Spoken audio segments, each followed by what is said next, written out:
थळबाप देवघाट सकाळची वेळ हे नेहमीच झाले.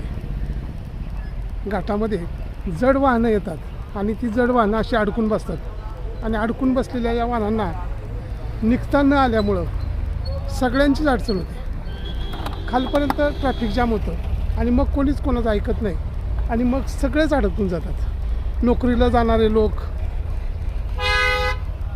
कॉलेजला जाणारे विद्यार्थी, ज्यांच्या परीक्षा आहेत त्यांची पण अडचण होते. याबद्दल खरंच कुणीच दक्षता घेत नाही.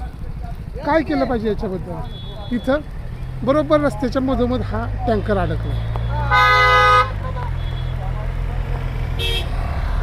हा टँकर अडकल्यामुळं गाडी आता इथं बसूच शकत नाही. तर छोट्या छोट्या गाड्या बसतात, वर येतात, पण ज्या मोठ्या गाड्या आहेत त्या बसू शकत नाहीत. काय करायचं मुलांनी परीक्षा देणाऱ्या? या मुलीला अर्जंट आता परीक्षेला जायचं, ती चालत निघाली. तिचा 8 वाजता पेपर असेल आणि ती निघाली चालत. आता कशी पोचायची ही मुलगी? बऱ्याच शिक्षण संस्थातून जाणारी मंडळी.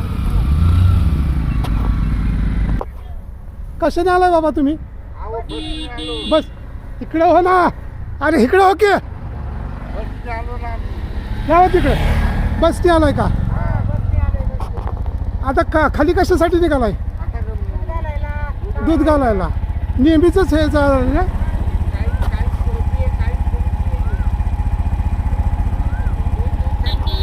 इकडे लावा, इकडे लावा.